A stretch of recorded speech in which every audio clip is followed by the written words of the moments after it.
The Alpha King thanked me for saving his life. He never realized I was the assassin sent to kill him.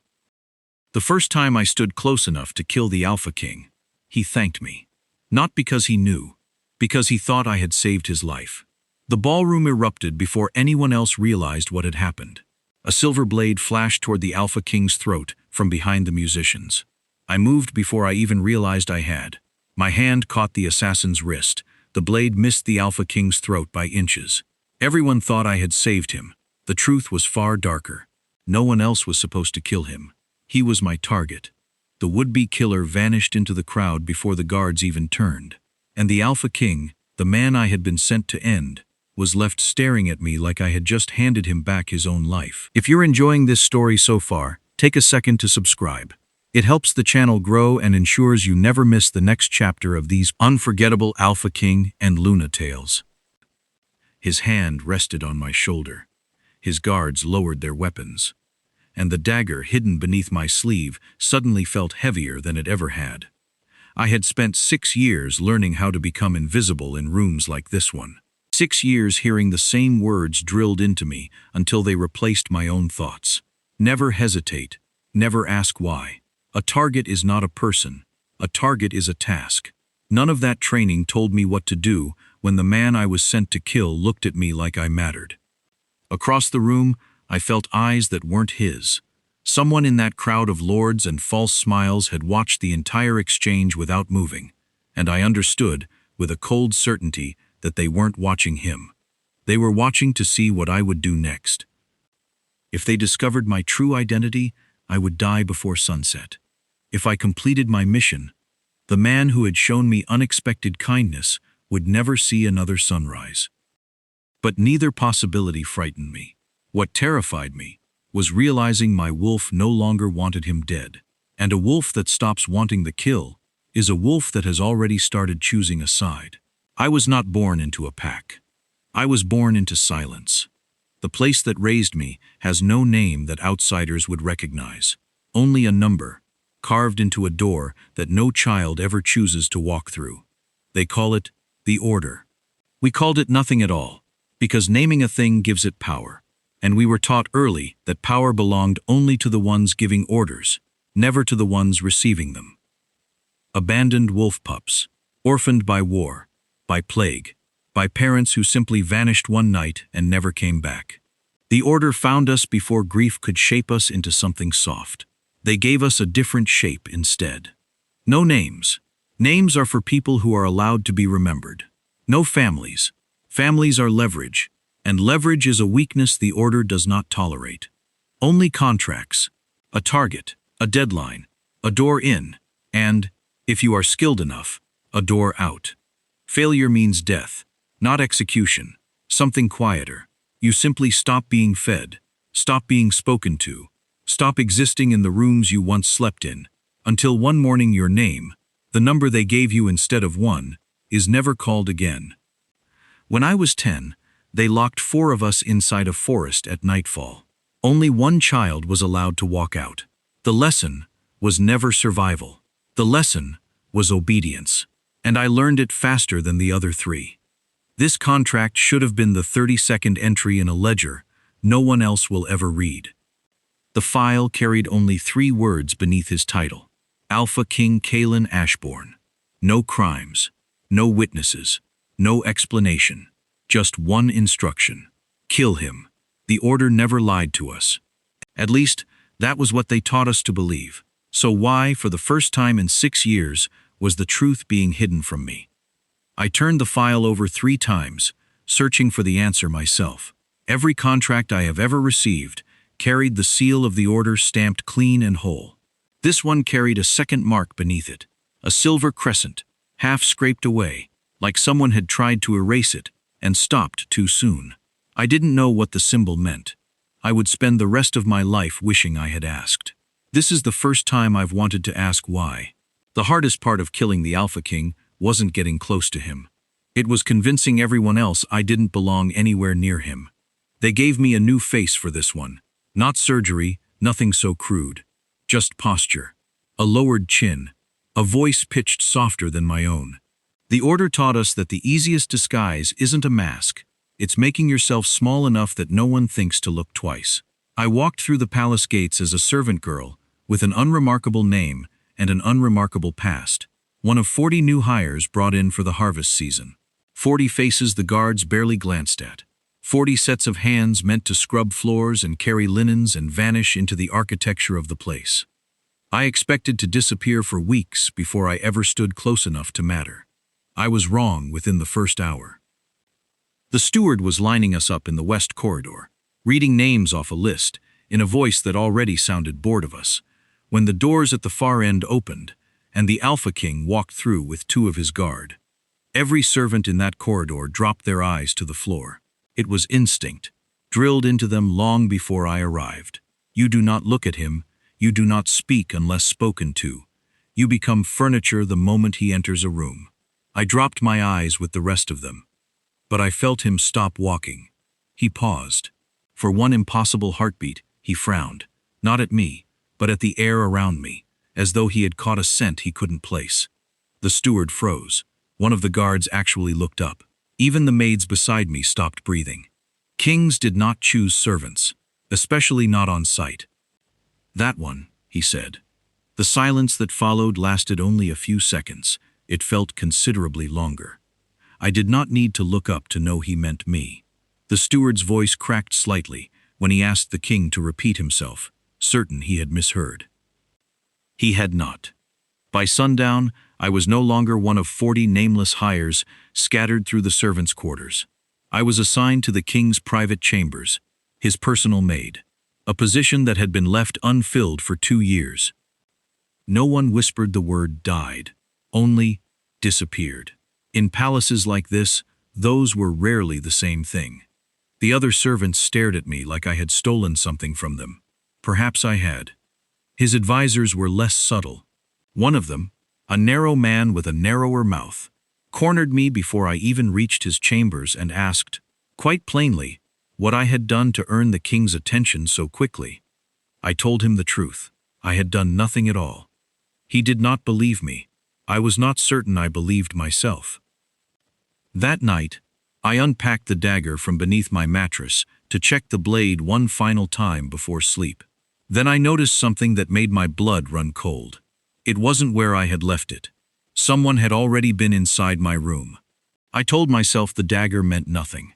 A servant tidying my room, perhaps. Nothing more. I did not believe it even as I thought it. Killing a tyrant is simple. The order made sure of that before they ever handed me a contract. They gave me files thick with cruelty, testimonies of men who deserved exactly what I brought them. Killing a tyrant asks nothing difficult of you, except patience. Kalen Ashbourne was not giving me a tyrant. On my 3rd morning in his service, I followed him at a servant's distance through the east wing and watched him stop at the infirmary. Not to inspect it, not to be seen inspecting it, but to sit at the bedside of a wounded soldier and ask, by name, how the man's children were faring without him at home. The soldier wept. Kings do not usually stay long enough to see that. He stayed 40 minutes. Later that same week, I found him in the eastern courtyard, kneeling in the dirt, beside 2 orphaned wolf pups a border patrol had brought in, their mother killed in a raid. Neither pup yet understood. He did not summon a servant to deal with them. He fed them himself, from his own hand, and when one nipped his palm hard enough to draw blood, he only laughed and let it happen again. One of the pups wandered toward me. I froze. Kalen looked up. For a heartbeat, our eyes met. He smiled. Not like a king, like someone relieved another pair of hands had come to help. A servant girl beside me whispered that he did this for every orphaned pup brought to the palace. Every single one. For 6 years. Everything the order taught me said this man was rot wearing a crown. Everything I was seeing told me the opposite, and I did not know which version of him I was supposed to trust. The one in my file, or the one kneeling in the dirt with blood on his hand and a pup asleep against his chest. I began to wonder, for the first time since I was 10 years old, whether the order had ever told me a full truth in my life. That thought terrified me more than the dagger someone had moved in my room. 2 nights later, carrying linens down the servants' passage behind the west tower, I felt it again. the sensation of being watched that had nothing to do with the king. I turned fast enough to catch the edge of a shadow retreating around the corner. I rounded the corner before the shadow could disappear. No one was there. Only my dagger, balanced perfectly on the windowsill, waiting for me, and the scent it left behind was one I did not recognize. Not palace staff, not guard, not anyone whose face I had yet been given a reason to remember. Whoever they were, they had been close enough to hear every word I'd whispered to myself about the king in that corridor. I did not know if they wanted me to succeed or wanted me to fail before I ever reached him at all. I had begun to think the watcher in the corridor was the only danger left to track. I was wrong about that too. The gathering that night was smaller than the ballroom event that started all of this, a private dinner for visiting lords, the kind of evening where wine loosens tongues and no one expects a blade to enter the room at all. I stood against the far wall with the other servants, close enough to refill cups, far enough to be forgotten. I saw the attacker before anyone else did. A servingman near the west doors, moving wrong, too steady, too focused, his eyes fixed on the king's back, with the particular stillness I recognized because I had worn it myself 100 times. My body moved before the order's training could stop it, and remind me that his death was supposed to be mine. I crossed the room faster than a maid should be able to move. The blade meant for the king's spine found my forearm instead, opening a shallow line of fire across the skin, and I had the attacker's wrist locked and broken before the first guard even turned his head toward the commotion. The king caught me before I hit the floor. The air shifted. Every wolf in the room felt it. The Alpha King's wolf was trying to protect a servant. No one had ever caught me before. The order taught us to fall alone.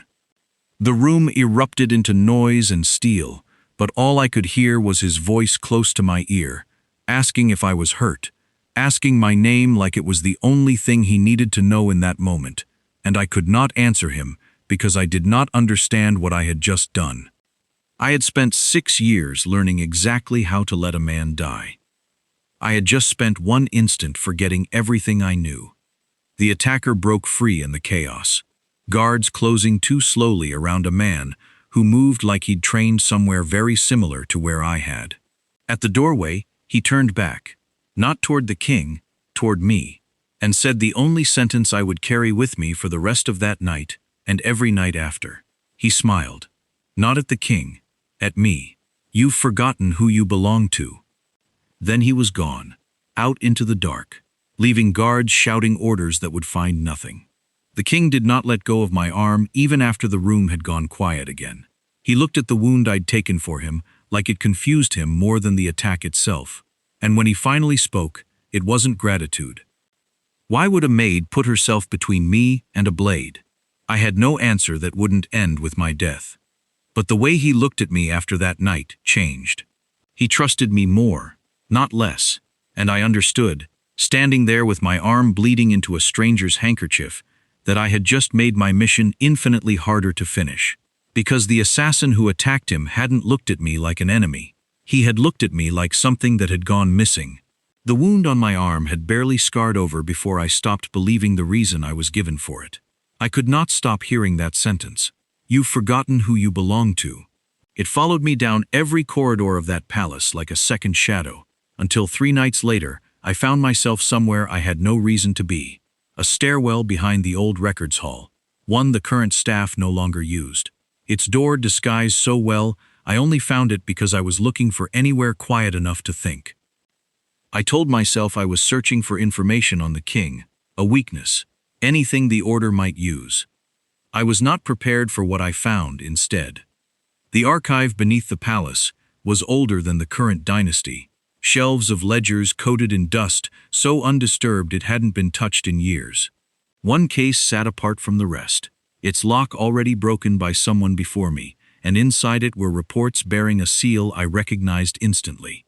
My pack's seal, the one burned into the floor of the only home I remember, the night everyone in it died except me. The order taught me that seal belonged to a massacre the Alpha King ordered, that he had erased my pack to secure his borders, and that I alone survived to become the instrument of his punishment. The documents in my hands said something else entirely. Requisition orders for reinforcements, dated weeks before the massacre, signed by Kalen Ashbourne himself, requesting extra patrols to protect a border pack he named specifically as mine. A second letter, half-burned, begging a council lord for approval that never came. And a final report, filed after the fire had already taken everything, written in a hand shaking badly enough to blot the ink, noting that the king had arrived 4 hours too late and had personally carried the bodies from the wreckage himself. He had not ordered the massacre. Folded inside the report was a child's blanket, smoke-stained around the edges. The note attached to it read, "Recovered from the Alpha's arms after he carried the surviving pup to safety." I realized the surviving pup had been me. He had tried to stop it, and failed, and someone had spent years making certain I never learned that. My hands would not stop shaking. Everything I had built myself into, every kill, every year of training, every night I told myself I was owed this vengeance, had been constructed on top of a lie someone had planted in me before I was old enough to question it. If the Order had lied about this, they had lied about everything, which meant somewhere, buried in 6 years of contracts, and dead men I had believed deserved to die, there was a truth about my own life that someone had decided I could never be allowed to find. I heard footsteps on the stairs above me. The footsteps stopped outside the archive door. Then someone spoke my false name. "I know you're in there." I had only seconds to decide whether to hide the file or hide myself. The footsteps on the stairs belonged to a servant looking for nothing more than a forgotten linen closet. I hid the file inside my sleeve and walked past him with my heart still hammering from a truth I hadn't finished carrying. I did not have time to grieve what I'd learned. The king needed tending that same night. A training injury, nothing serious. A gash along his forearm from a sparring session gone careless. His guard summoned me specifically, and I understood by then that this was no longer unusual. It had become expected. I knelt beside him with a basin of water and clean linen, my hands steadier than they had any right to be given what I now knew about him, and pressed the cloth to the wound. The moment fabric met skin, something moved beneath my own chest that had nothing to do with fear. It wasn't dramatic. No burning, no golden light, none of the things the old stories promised. It was quiet, a single pulse of recognition, low and certain, like a string pulled taut between 2 points that had been searching for each other far longer than either of us had been alive. He went still under my hands. "You felt that," he said. It wasn't a question. I did not answer him. I could not, because my wolf, the same wolf that had refused to want him dead since the night in that ballroom, was now pressing forward beneath my skin, with a need I had no training for and no defense against. "No," I said instead, too quickly, pulling the cloth away, though the wound wasn't finished healing. It was nothing.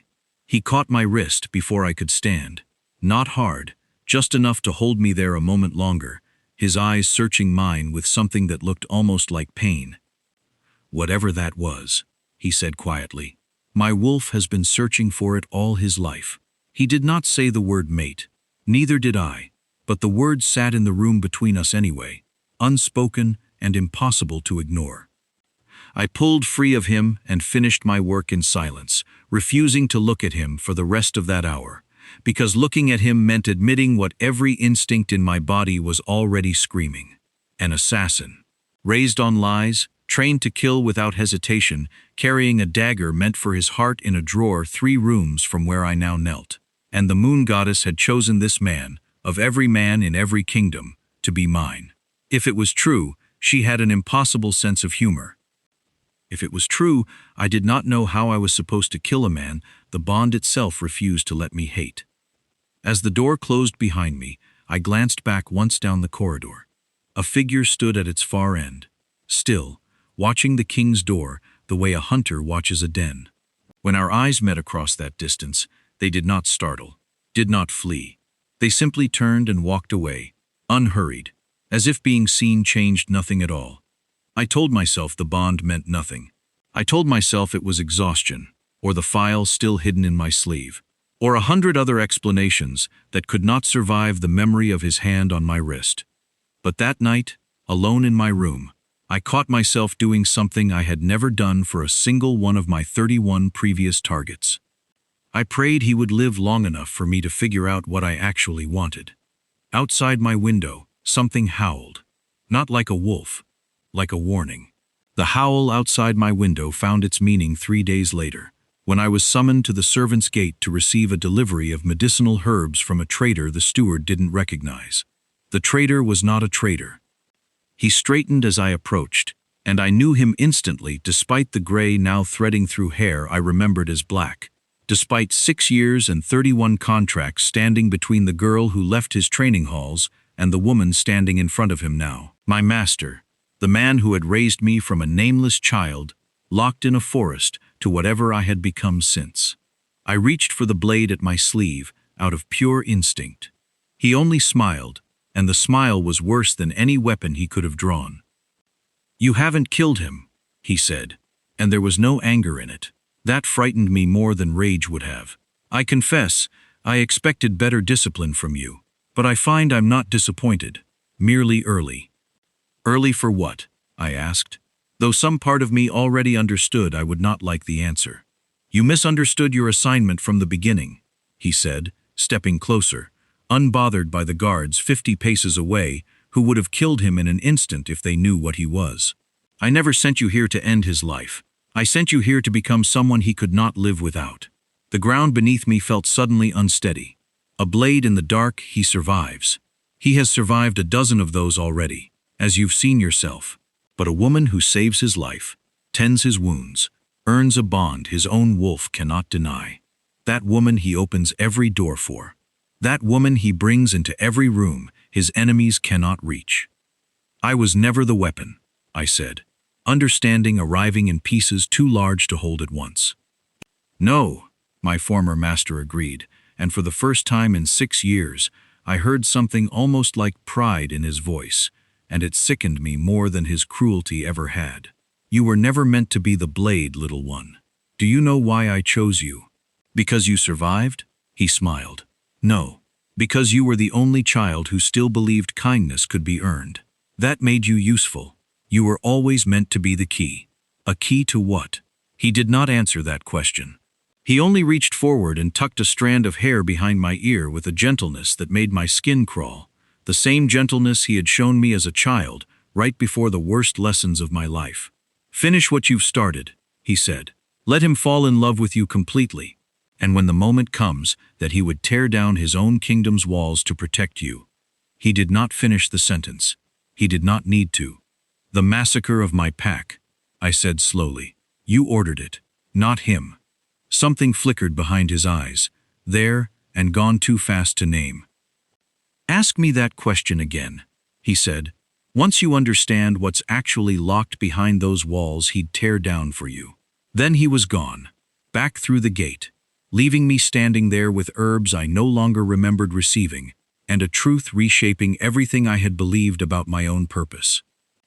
I was never sent here to kill the Alpha King. I was sent here to become the one door in his entire kingdom he would never think to guard. And for the first time, I wasn't sure which side still held the key. I did not warn him that night. I told myself I needed more time to understand what I'd learned. The truth was simpler and uglier. I did not yet know how to look at him and confess what I was. He found me first. He came to my chambers past midnight, dismissing his guard at the door, and sat across from me with the particular stillness of a man who has decided to stop carrying something alone. "You should know the truth about me," he said, "before this goes any further between us." 3 years ago, he told me, he had uncovered evidence that members of the High Council were selling border territories to enemy kingdoms, falsifying troop movements, bleeding the treasury dry, through contracts that existed only on paper. He gathered proof for 11 months, quietly, trusting almost no one, preparing to expose 7 of the council's most powerful lords in open court. He never got the chance. Before he could bring his evidence forward, entire border packs began disappearing in the night, burned, slaughtered, erased so thoroughly that no witness remained who could testify to what the council had actually done. Only smoke and ash, and a story already written for the survivors to believe.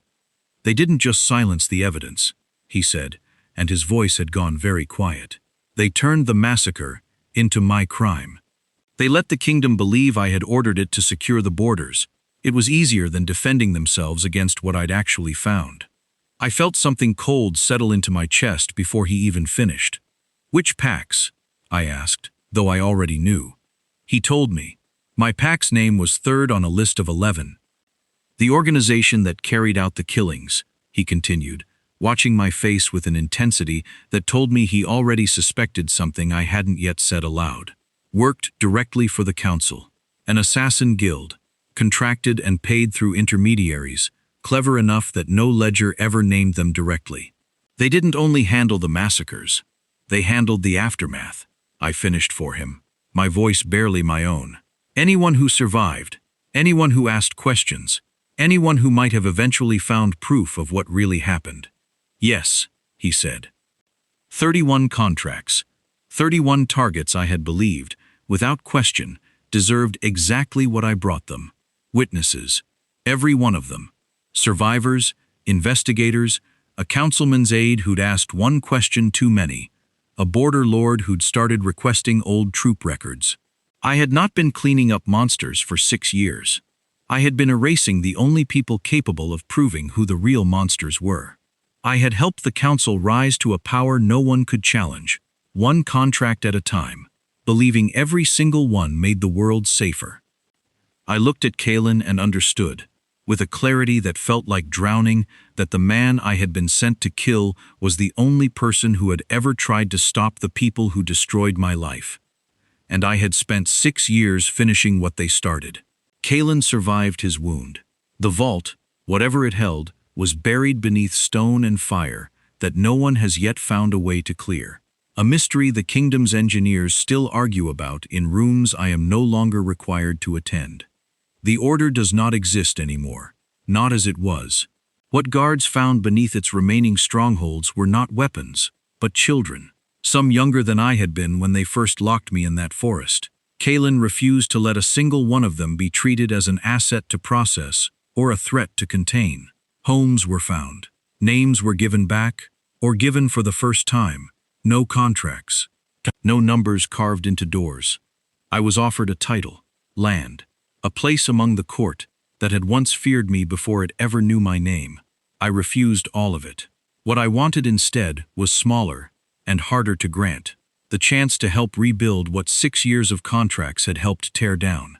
Border packs still recovering from a massacre finally acknowledged as the council's crime instead of Kalen's. Survivors who needed to hear, from someone who understood exactly what they'd lost, that surviving wasn't a betrayal of the dead. Months later, at a gathering I still didn't entirely feel I belonged at, I overheard a young lord ask Kalen the question half the kingdom had apparently been too polite to ask directly: why he had trusted an unknown maid from the very first morning, when even his own council had protested. Kalen only smiled, the same unguarded smile I had first mistaken for weakness, and now understood as the rarest kind of strength. "I didn't trust her," he said. "Not at first. I simply saw someone who looked lonelier than I did." I have thought about that answer more than almost anything else he's ever said to me. I entered that palace believing I would take a king's life. I left the version of myself who believed that entirely behind, somewhere in a burning corridor, with a wolf that had finally chosen its own reason to fight. I did not become his downfall. I became the reason he no longer has to sleep with one eye open. And some nights, when he reaches for my hand without waking, I understand that this, not the crown, not the title, not even the bond itself, is the only contract I have ever been glad to complete. If you discovered the person you were raised to hate had actually spent years trying to protect you, would you forgive those who stole your past, or would you seek revenge?